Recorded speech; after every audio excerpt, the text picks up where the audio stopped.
সাধারণত ডলারের দাম বাড়লে সোনার দাম কমে, কিন্তু এবার পাল্লা দিয়ে বাড়ছে দুটি।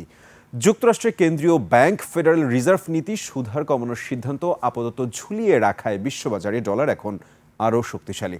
অন্যদিকে ভূ রাজনৈতিক উত্তেজনায় রেকর্ড ভেঙে সোনার দাম ছাড়িয়েছে $5,000। বিস্তারিত নাইম আহমেদের ডেস্ক রিপোর্টে। নায়াসিনামাইড ও স্যালিসাইলিক সমৃদ্ধ লিলি ফেস ওয়াশ যা ফেসের ডেড স্কিন সেল দূর করে দেয় দ্বিগুণ ফাস্টার ব্রাইটেনিং। বাংলাদেশ সহ বিভিন্ন দেশে অস্থির সোনার বাজার।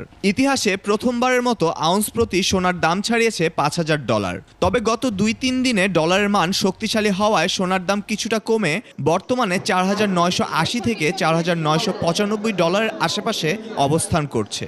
বাংলাদেশেও কমে প্রতি ভরি এখন বিক্রি হচ্ছে $2,55,558 টাকায়।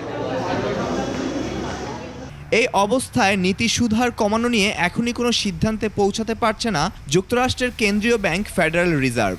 মূল্যস্ফীতি লক্ষ্যমাত্রার নিচে না আসা পর্যন্ত হার কমানোর ঝুঁকিতে যেতে নারাজ ফেড চেয়ারম্যান জেরম পাওয়েল। ফলে বিশ্ববাজারে সোনার দামের অস্থিরতা কমেনি, উঠানামা করছে দাম।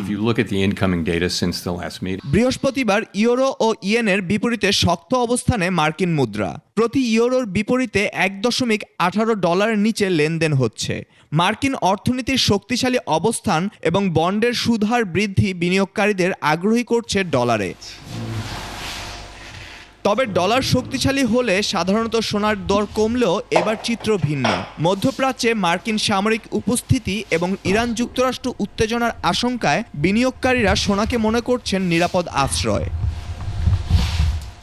ফেডারেল রিজার্ভের এই সাবধানী অবস্থান এবং বৈশ্বিক রাজনৈতিক অস্থিরতা বিনিয়োগকারীদের মাঝে অনিশ্চয়তা তৈরি করেছে। মানুষ এখন নগদ ডলার যেমন রাখছে, তেমনি বিপদে নিরাপত্তার জন্য সোনাও কিনছে, যার ফলে এই দুই সম্পদের দাম একসাথে বাড়ছে। Naim Ahmed, desk report, 21 television.